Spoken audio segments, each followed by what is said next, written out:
Yes, the newly reinstated Greater Victoria School Board met for the first time this week, and we're unpacking some of what happened, including what's going on with the changes to how we elect the school board.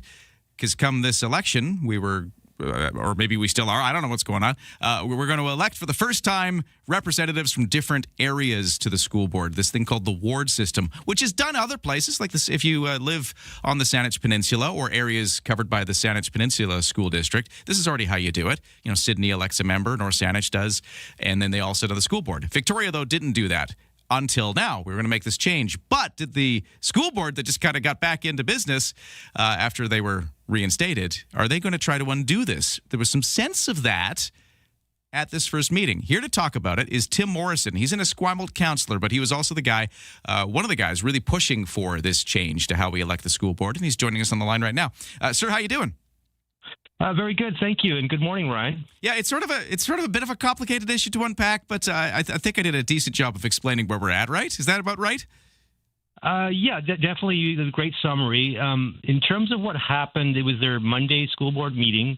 My understanding is that the school board have not yet, done anything definitive, or they haven't moved to undo the new electoral system. Okay. Yeah. But it appears that they are, how do we say, somewhat resistant. There's a sort of a school board procedure bylaw that needs to be approved by July for the upcoming school board elections, and they appear to be kind of dragging their feet on that bylaw requirement. And this is one that would just typically be just a formality at this point.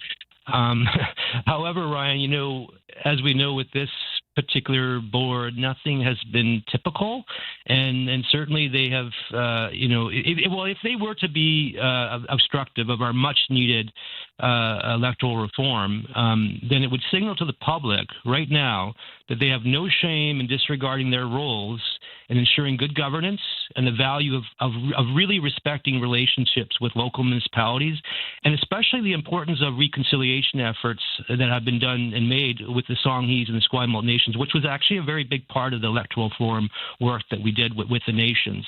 Look, as a board recently restored to power, they now have a real opportunity to restore public confidence in their conduct and to rebuild reputation, a real strong reputation as one that respects the great progress that we have made on school board electoral reform, which is based on collaboration from across the school district in which we all share.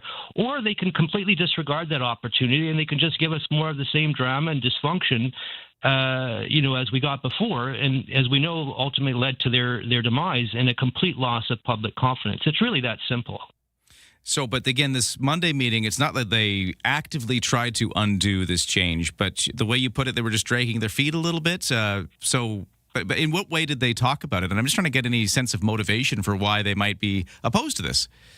Well, yeah, thank you. So there was very little discussion, which which creates more confusion for everyone. But essentially, what they were supposed to do is just, make sure that their elections bylaw was in place in time for the upcoming school board elections this fall. And then some of them raised concerns. One of them, I think, gave a pretty vocal opposition to it. He said he wasn't going to support it. And then they said, well, let's get more information and decide to table it. And that was pretty much the end of it, with a lot of people kind of like with giant question marks in our head. What does this all mean? But I'll tell you, if they do proceed with an attempt to undo our very inclusive, collective, and collaborative efforts on electoral reform, Ryan, that would be an absolute tragedy and devastating step backwards in the progress that all of us have made in achieving fair and equitable school board representation for all of our communities, and as I said, including for the First Nations. Most certainly, it would be a complete slap in the face to all 6 of our municipalities and then the 2 nations that collectively, as our, all of our communities, we're the communities that form and populate School District 61. The damage would be irreversible, and I highly doubt that they even have the legal authority to do what it is they may think that they can do on this. So. Okay, because that's another question here, is even if they did want to, and again, there's no definitive answer to what is going on, but it sounds like even if they were to try to change this, are you saying that the authority lies with the ministry rather than with the school board when it comes to an electoral change like this?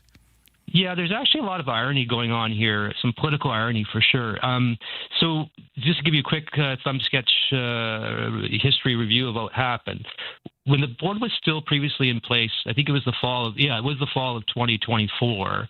The township of Esquimalt was quite concerned, as were all of our neighboring municipalities and the nations that all populate the school district, around the severe disconnect that was occurring between us and the school board around public safety and the student safety plans, and of course the issue about policing being involved in part of our school system and whatnot. We don't need to review all that history, but what had happened at the time was that Township of Esquimalt, we reached out to the school board and said, let's have a conversation about the disconnect and let's look at representation and see how we can kind of work together on this to fix the problem that we have in terms of a disconnect. At that time, the only response from the school board was that they said to us that they have nothing to do with deciding electoral reform.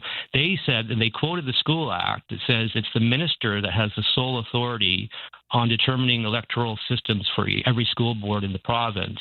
So for them now to think that they are the ones deciding this at the 11th hour after all this work, and it's been 2 years. Like I said, this started almost 2 years. Like it started the fall of 2024, and there was a tremendous amount of work of collaboration on our task force to come up with this recommendation on electoral reform. And they just want to kind of pretend that none of that ever happened. And they also seem to want to pretend that they never told us to begin with that we should be going to the Minister of Education to get this process done.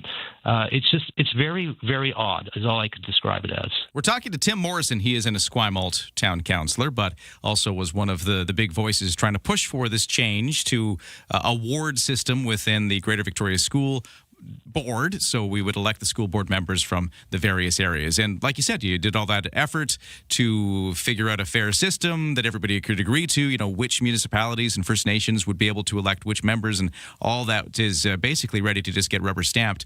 Are we seeing any excitement when it comes to that final rubber stamp? We'll wait and see at the school board level. Tim Morrison, thank you so much for walking us through the issue, though. Much appreciated. Thank you, Ryan. Appreciate the time.